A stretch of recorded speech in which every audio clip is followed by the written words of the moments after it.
UP की योगी सरकार के नजूल एक्ट पर इन दिनों कोहराम मचा हुआ है।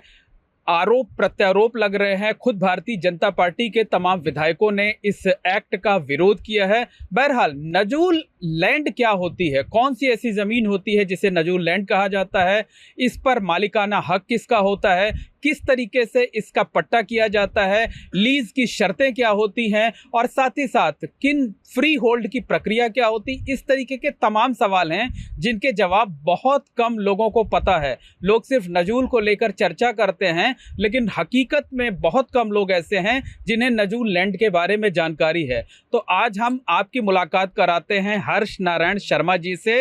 हर्ष नारायण शर्मा जी रेवेन्यू मामलों के एक्सपर्ट वकील हैं, इलाहाबाद हाई कोर्ट में भी प्रैक्टिस करते हैं, बोर्ड ऑफ रेवेन्यू में भी वकालत करते हैं और रेवेन्यू के मामलों की पैरवी करते हुए इन्हें तकरीबन 60 साल हो चुका है। यानी एक लंबे अरसे से रेवेन्यू को मामलों को देख रहे हैं। तो हम इन्हीं से समझते हैं, सर, नजूल जमीन जो है वो क्या है और नाजिल शब्द से इसका किस तरीके से संबंध है? नाजिल शब्द का संबंध तो इस तरह से आता है कि जब ईश्वर खुदा आपको वो ज़मीन देता है तो वो आप पे नाजिल होती नहीं, वहाँ से ईश्वर के उससे आपके आकर गिरती है आपकी झोली में। तो जहाँ तक स्टेट का सवाल है, स्टेट तो बाई इप्सो फैक्टो ऑटोमेटिकली अब बहुत दिन हो चुका है कि ज़मीन ही पहली बार तो नाजिल नहीं हो रही है। पहले जो नाजिल नजूल की ज़मीन के कंसेप्ट थे जब राजाओं का था वो सब दूसरे थे, लेकिन हमको छोटा सा सवाल, हम खाली यही कहना चाहेंगे कि नाजिल माने वो जो दी गई किसी को। तो यहाँ जो ईश्वर किसी को ज़मीन देता है वो नाजिल होती है उन पे। तो सरकार है जब यूपी की जितनी ज़मीन है सब के सब उनको जो मिली है वो नजूल की ज़मीन मिली है। और अब चूँकि बहुत समय अंतराल हो चुका है और ये एक्ट अब आ रहा है, ज़मीन उसके पहले से है, इसलिए उस नजूल ज़मीन के साथ में और भी तरह की ज़मीन जो है वो भी सरकार के पास में है। अब सरकार उसका प्रबंध कैसे करे? एक एग्जाम्पल है कि नजूल की जो भूमि है उसका पट्टा नहीं हो सकता, वो पट्टे पे किसी को नहीं दिया सकता, क्योंकि नजूल में टोटल एक्सक्लूसिव एक तरफा अधिकार सरकार का है। सरकार अपने इस अधिकार को कन्फर्म नहीं कर सकता, डेलीगेट नहीं कर सकता, ऐसे प्रोविजंस नहीं है। तो ये प्रॉपर्टी जो है सरकार की प्रॉपर्टी है, इसका सरकार अब इंतजाम जैसे करना चाहें। तो भी ये नया एक्ट जो आया है उसमें कुछ दिन पहले कदाचित सभी लोगों ने देखा होगा कि एक छोटा सा बयान निकला कि नजूल की ज़मीन का। तो सर, ये कहा जा सकता है कि ऐसी जमीन जो सरकार के पास है, जिस पर किसी और का मालिकाना हक नहीं है, सरकार उसे ईश्वर का तोहफा, नाजिल की हुई जमीन मान करके उसे नजूल लैंड कहती है। मतलब ये जो नाजिल वाली बात है वो बहुत पुरानी हो चुकी है। ये जब सरकार आई तो ज़मीन पहले से एग्जिस्ट करती थी, विद्यमान करती थी। तो जितनी ज़मीन नजूल की थी वो सब सरकार की हो गई। जितनी फ्री होल्ड ज़मीन थी उस पर भी सरकार का नियंत्रण हो गया। अब उस फ्री होल्ड ज़मीन को भी वो कैसे रेगुलेट करती है? गवर्नमेंट तो वो भी कर सकती है। तो नजूल के बारे में जो ज़मीन के बारे में नियम बन रहा है उसमें वो रेगुलेशन उस ज़मीन का भी कर सकते हैं। जैसे एक लिमिट वो कर दी जाती है कि साहब एक आदमी के पास में एक फ्री होल्ड लैंड इससे ज़्यादा नहीं होगी, वो गवर्नमेंट में चली जाएगी। लेकिन वो दूसरा पहलू है उसका।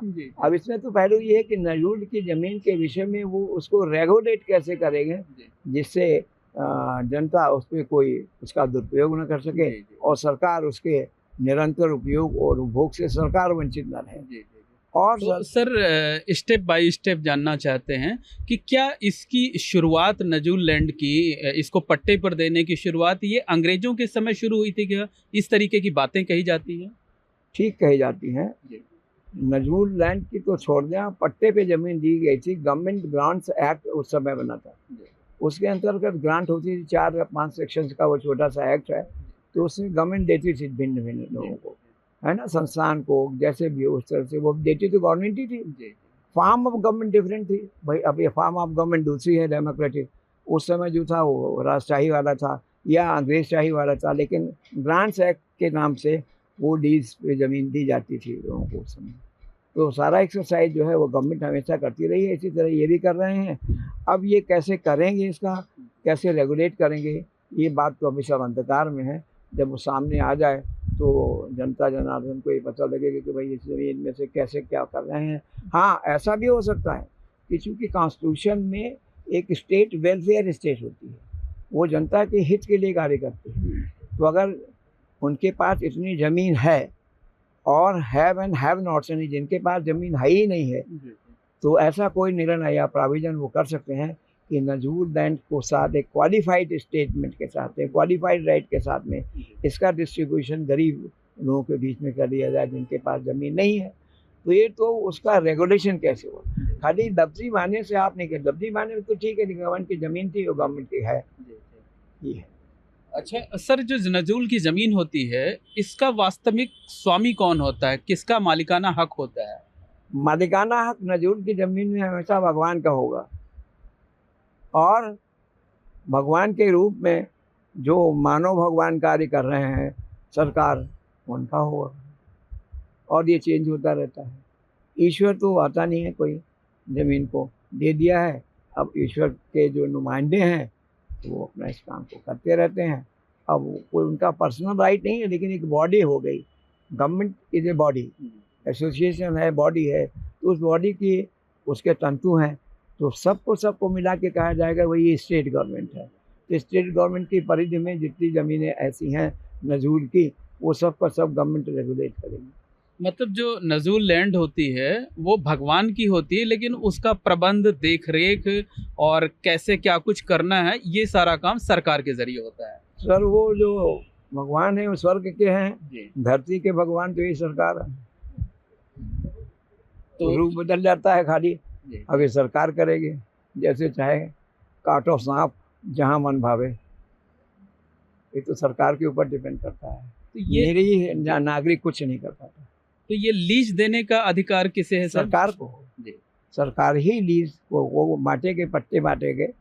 और भाई सरकार जो है वो इसको खाली नाम मात्र को कागज़ पे रखने के लिए तो नहीं ना है कि जहाँ जो ज़मीन है लीज की है उसको वो नजूल की है उसको लीज पे देंगे, जनता उससे मुस्तफ़ीद हो, उसको फ़ायदा हो, गरीब लोगों को देंगे। इसके नियम बनाएंगे, किसको किस प्रपोर्शन में दे दिया जाए, कितने प्रपोर्शन में नहीं दिया जाए। और सरकार की जो वर्तमान बहस चल रही है कि किसे देते समय उसमें शेड्यूल्ड कास्ट को प्रेफरेंस होगा, कौन शेड्यूल्ड कास्ट होगा, कौन ओबीसी होगा, ये सारी बातें हैं। हालांकि डिसाइडेड केसेस हैं, इसमें सुप्रीम कोर्ट का एक बहुत पुराना केस है जिसमें उन्होंने इकोनॉमिक बेसिस पे, आर्थिक आधार पे जो है वो क्रीमी लेयर और उसके विषय में डिसाइड करने के लिए कहा है। लेकिन अब जो जैसा भी होगा होगा। वही फिलहाल हमारा मुख्तसर में सिर्फ यही मतलब है कि नजूल की ज़मीन ईच एंड एवरी इंच ईश्वर की होती है और ईश्वर की तो नजूल के अलावा भी होती है, और उस नजूल की ज़मीन का हर अंश का प्रबंध और नोशनल राइट ऑफ ओनरशिप भी गवर्नमेंट में होता है।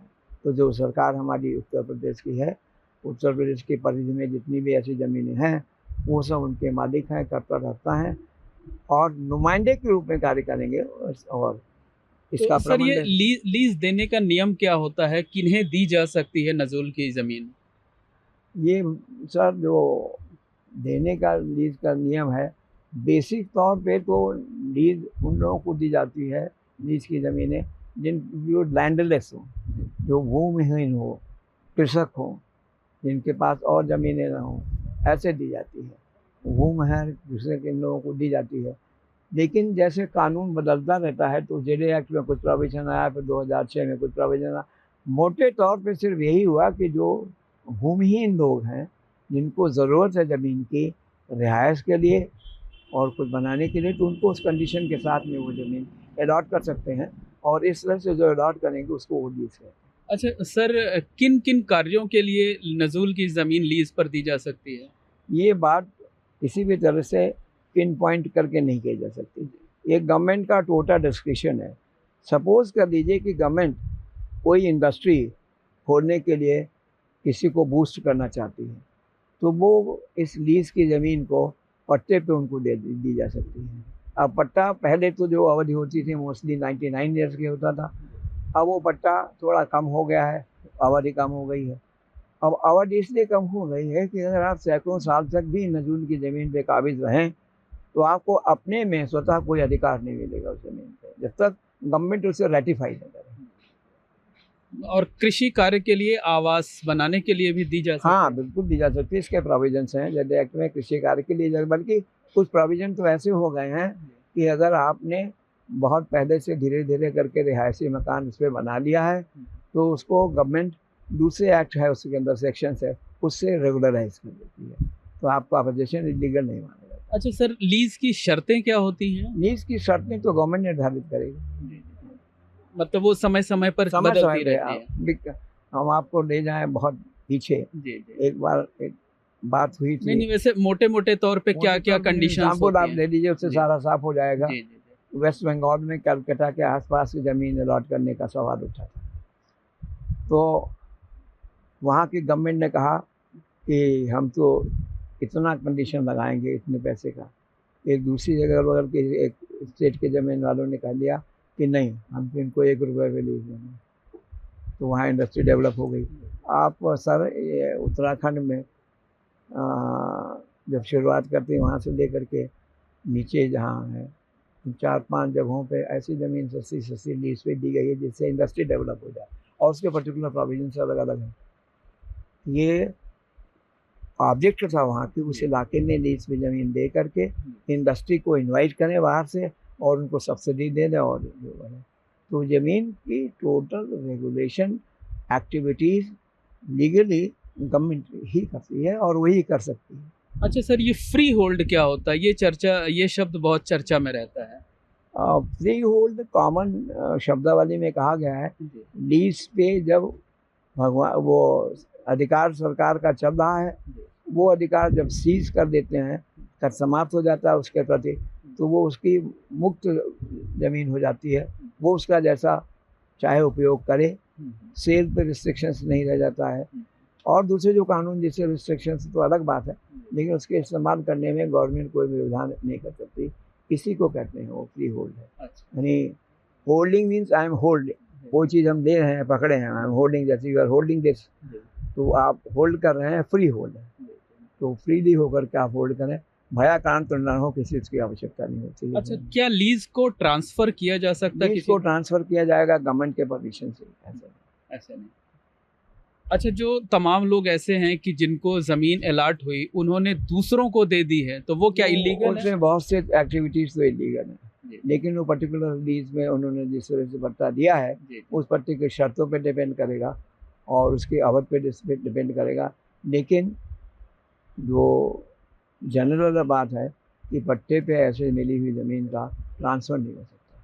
क्या लीज की जमीन का नवीनीकरण हो सकता है? हाँ, लीज की ज़मीन का नवीनीकरण हो सकता है, लीज की ही हो सकता है, कन्वर्जन भी हो सकता है, लीज इनटू फ्री होल्ड हो सकता है, लीज के पीरियड को एक्सटेंड भी किया जा सकता है। अच्छा सर, जो लीज की ज़मीन होती है और उस पर अगर कोई बहुत दिनों से मकान बनाकर रह रहा है, तो क्या उसका कोई राइट बनता है या राइट नहीं बनता है?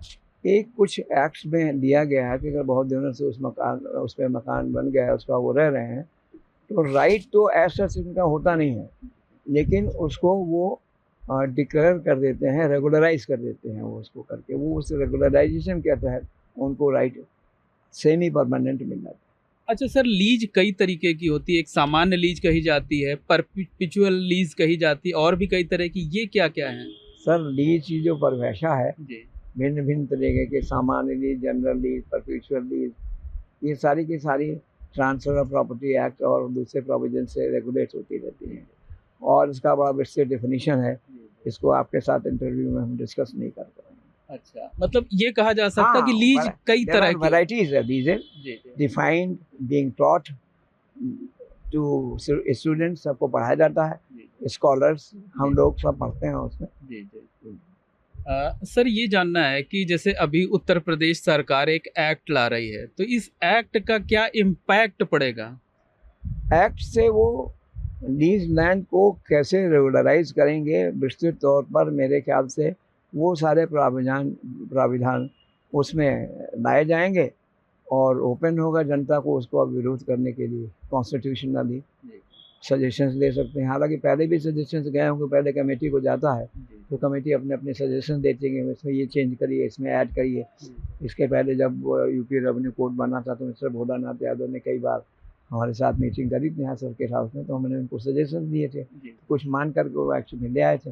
तो it's all open by the government to the citizens. घबराना नहीं चाहिए, आप अपनी सरकार पे यकीन करें और यकीन करके उनको आगे बढ़ें और सजेस्ट करें कि देखिए रुकिए, आप ये जो है गलत कर रहे हैं, इससे जनता का ये अहित रहेगा और सरकार का कोई हित उसमें नहीं सधेगा। तो हमको उन्हें राइवल समझ करके सरकार के साथ व्यवहार नहीं करना चाहिए, चाहे किसी पार्टी की सरकार हो, इससे कोई मतलब नहीं। अच्छा सर, जब से ये एक्ट विधानसभा में पास हुआ है तब से नजूल लैंड पर जो लोग रह रहे हैं बहुत बेचैन हैं, बहुत डरे हुए हैं। उनका कहना है कि हमें कभी भी बेदखल किया जा सकता है, बुलडोजर चल सकता है। उनका ये डर कितना वाजिब है? सर ये डर उनका ठीक है, भयाक्रांत है। जहाँ तक बुलडोजर का सवाल है, supreme court, Allahabad high court, इन सब के तमाम सारे व्यूज़ के उपरांत भी बुलडोजर तो कभी भी कहीं भी चल सकता है। ये normal working process adopted by the present state government है, जो बहुत ज़्यादा अच्छा नहीं है। और जब किसी की अब वैसे आप देखें भैया कि जितनी ज़मीन है इलाहाबाद में उसकी 90% लीज है और 90% लीज पे बनी हुई ज़मीन है, उनमें सबका आप चले जाइए, आदमी लेकर के नक्शा नहीं पास होगा। नक्शा पास होगा तो उसमें किसी न किसी में कोई ना कोई डिफेक्ट हो, तो आप सारे के सारे गिरा करके ख़त्म कर दीजिए, बोले ये ज़मीन हो गई। तो कॉमन अप्रोच से भी दूर से देख करके कि भाई ये जनता कैसे क्या करेगी, इसकी लिविंग के लिए भी तो आप जो रेजिडरी आर्टिकल है उसका, कॉन्स्टिट्यूशन का आर्टिकल, वेलफेयर स्टेट का, उसके हिसाब से काम करें। स्ट्रिक्ट लेटर्स से नहीं काम चलता, शब्द से कार्य नहीं चलता। लेकिन सर कुछ लोग कहते हैं कि जो प्रॉपर्टी का राइट है वो कॉन्स्टिट्यूशनल राइट है, फंडामेंटल राइट भले ना हो तो हमको बेदखल नहीं किया जा सकता है, हम बहुत पीढ़ी दर पीढ़ी रहते आ रहे हैं। नहीं, ऐसा बात नहीं है। आप चाहे पीढ़ी दर पीढ़ी रहें, चाहे जैसे भी रहें, अगर आप इंक्रोच करके उसमें रह रहे हैं तो उसमें से आप बेदखल हो सकते हैं।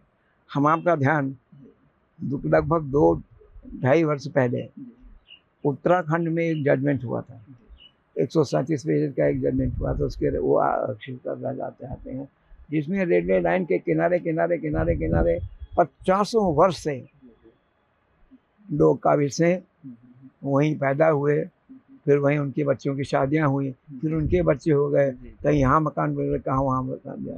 उत्तराखंड के एक जज साहब ने उसका जजमेंट दिया और कहा इनको सबको बेदखल करिए। तो ऐसे जितने भी बातें हैं थोड़ा बहुत उससे कंट्रोल होना चाहिए था। और उस जज साहब ने, जिन्होंने ये जजमेंट दिया, उन्होंने उसका प्रिकॉशन दिया और ये कहा कि इनके मुहाने पे जहाँ से शुरुआत हो, एक बहुत बड़े थाने की इस्टेब्लिशमेंट किया जाए जिसमें 2 या 3 मिलिट्री पर्सनल्स भी हों, जिससे कोई जनता में रोष हो तो वो स्नप किया जा सकता है। हालांकि वहाँ के लोगों ने विरोध किया। मतलब एक्ट आने के बाद जो लोगों का डर है, जो लोगों की आशंका है, वो सही है, सरकार कभी भी बेदखल कर सकती है, उनको हटा सकती है। हाँ, उन्हें कोई राइट नहीं है, कभी भी हटा सकती है, लेकिन जब वो हटाने के लिए जाएंगी तो अभी क्वेश्चन आएगा कि भाई हम इतने दिन से काबिज है, या तो हमको गवर्नमेंट विस्थापित करे कहीं, यानी गवर्नमेंट की भी एक तो रिस्पॉन्सिबिलिटी है ना, जिसको हम आपको रेफर कर रहे थे कि वेलफेयर स्टेट है। तो ये सारे उसके पेचीदगियाँ हैं, चलती रहेंगी। वहाँ की सरकार, वहाँ के एमएलए ने किया है, अब वो जजमेंट इस समय सुप्रीम कोर्ट में विचाराधीन है। एक अंतिम सवाल ये है सर कि अगर विधानसभा में तो ये पास हो गया, अगर विधान परिषद में भी ये एक्ट पास हो जाता है, नोटिफाइड हो जाता है, तो क्या इसे कोर्ट में चैलेंज किया जा सकता है, और अगर चैलेंज किया जा सकता है तो किन कोर्ट्स में? ये इसकी कॉन्स्टिट्यूशनल वैलिडिटी ही चैलेंज होगी, क्योंकि यूपी का है कानून ये, इसलिए हाई कोर्ट में चैलेंज होगा। उसके बाद फिर हाई कोर्ट नहीं मानती तो सुप्रीम कोर्ट में इसमें, मतलब नोटिफाइड होने के बाद भी जो है इसे हाई कोर्ट में इन्फोर्स होने के बाद में भी, नोटिफाइड होकर इन्फोर्स हो गया तब भी हाई कोर्ट में। तो धन्यवाद। ये हैं हर्ष नारायण शर्मा जी, रेवेन्यू मामलों के एक्सपर्ट हैं, नजूल लैंड के एक्सपर्ट हैं, और इन्होंने विस्तार से नजूल लैंड के बारे में हमें बताया। ये बताया कि नजूल शब्द कहाँ से आया, ये बताया कि इस पर मालिकाना हक कैसे किसका होता है, शर्तें क्या होती हैं, किन्हें इस ज़मीन को दिया जा सकता है, कैसे इसका नवीनीकरण हो सकता है, और अगर एक्ट पास हो जाता है विधानसभा से, तो क्या उसे अदालत में चुनौती दी जा सकती है या नहीं?